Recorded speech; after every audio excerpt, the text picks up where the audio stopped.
Hello SPS Astrology lovers, this is Shankar Pratap Singh and you are watching SPS Astrology।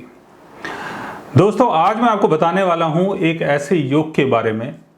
जिसके होने पर आप कई बार बीमार हो सकते हैं। यानी ऐसा योग जो आपको बीमार रखता है, बहुत ही खराब योग है।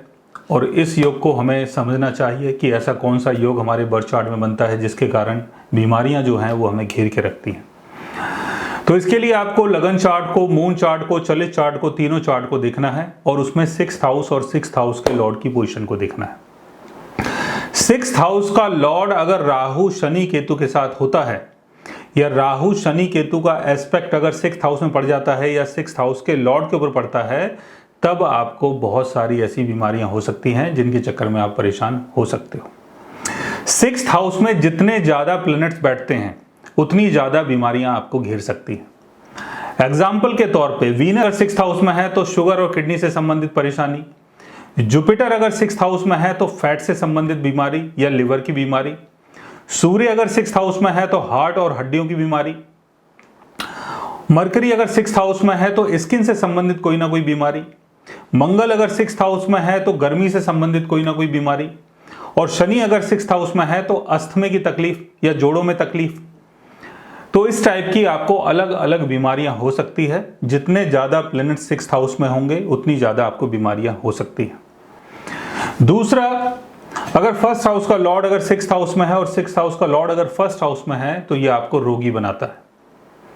क्योंकि 1st हाउस का संबंध है आपके शरीर से। 2nd हाउस का लॉर्ड अगर 6th हाउस में है या 6th हाउस का लॉर्ड अगर 2nd हाउस में है तो दांतों से संबंधित कोई ना कोई बीमारी या चेहरे की कोई ना कोई बीमारी आपको हो सकती है।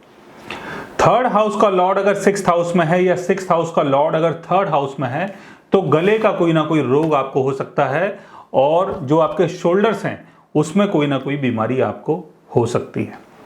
4th हाउस का लॉर्ड अगर 6th हाउस में है या 6th हाउस का लॉर्ड अगर 4th हाउस में है तो चेस्ट और ब्रेस्ट से संबंधित कोई ना कोई बीमारी और हार्ट की भी तकलीफ आपको हो सकती है। 5th हाउस का लॉर्ड अगर 6th हाउस में है, 6th हाउस का लॉर्ड अगर 5th हाउस में है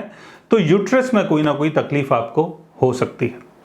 6th हाउस का लॉर्ड अगर वीक पोजीशन में है या 6th हाउस में अगर मैलेफिक प्लैनेट्स अगर बैठे हुए हैं या मैलेफिक प्लैनेट्स का अगर एस्पेक्ट 6th हाउस या 6th हाउस के लॉर्ड के ऊपर पड़ रहा है तो जो लोअर एब्डोमिनल वाला जो एरिया होता है उसमें कोई ना कोई आपको बीमारी हो सकती है। 7th हाउस का लॉर्ड अगर 6th हाउस में है, 6th हाउस का लॉर्ड अगर 7th हाउस में है तो कोई भी पर्सनल डिजीज आपको हो सकती है। 8th हाउस का लॉर्ड अगर 6th हाउस में है, 6th हाउस का लॉर्ड अगर 8th हाउस में है तो कोई भी पर्सनल डिजीज और जो बहुत ही क्रोनिक हो ऐसी कोई बीमारी आपको हो सकती है। 9th हाउस का लॉर्ड अगर 6th हाउस में है, 6th हाउस का लॉर्ड अगर 9th हाउस में है तो लोअर जो हिप्स वाला जो पार्ट होता है, जैसे थाई वाला जो पार्ट होता है, अपर थाई वाला जो पार्ट होता है, उसमें कोई ना कोई बीमारी आपको हो सकती है। 10th हाउस का लॉर्ड अगर 6th हाउस में है, 6th हाउस का लॉर्ड अगर 10th हाउस में है तो जोड़ों से संबंधित कोई ना कोई तकलीफ आपको हो सकती है। 11th हाउस का लॉर्ड अगर 6th हाउस में है, 6th हाउस का लॉर्ड अगर 11th हाउस में है तो जोड़ों से नीचे का जो एरिया होता है उसमें आपको कोई ना कोई तकलीफ हो सकती है।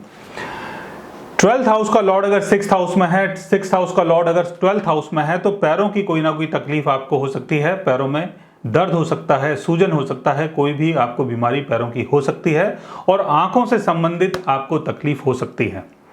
और ब्रेन की कोई ना कोई परेशानी आपको हो सकती है। तो इतने सारे योग आपके बर्थ चार्ट में बनते हैं। और इसके साथ साथ आपको एक दो चीज और भी देखनी है। अगर आपका लग्नेश बहुत वीक हो जाता है, 6th हाउस में होता है, 8th हाउस में होता है, 12th हाउस में होता है, तब भी आप बहुत ज्यादा बीमार हो सकते हैं। आपके लग्नेश के ऊपर अगर शनि राहु केतु का एस्पेक्ट पड़ जाता है, या लग्नेश अगर शनि राहु केतु से घिरा हुआ होता है, या शनि राहु केतु का एस्पेक्ट अगर 1st हाउस में पड़ता है या 1st हाउस के लॉर्ड के ऊपर पड़ता है, तब भी आप बहुत ज्यादा बीमार हो सकते हैं। सो गाइज, आज मैंने बताया आपको एक ऐसे योग के बारे में जो आपको बीमार रखता है, और आप में से बहुत सारे लोग हैं जो बीमारियों से जूझ रहे होंगे और जानना चाहते होंगे कि ऐसी कौन सी वजह है जिसके कारण हम बीमार रहते हैं। तो अगर आप भी जानना चाहते हैं किसी ऐसी चीज़ के बारे में तो उसके लिए आप हमारे चैनल को सब्सक्राइब कर सकते हैं और अगर आप हमसे बात करना चाहें, कंसल्ट करना चाहें, पर्सनली हमसे मिलना चाहें तो आप हमारी वेबसाइट के थ्रू, हमारे ऐप के थ्रू हमसे मिल भी सकते हैं, बात भी कर सकते हैं और गाइज आप हमसे कंसल्ट भी कर सकते हैं। So guys take care, love you all and good bye.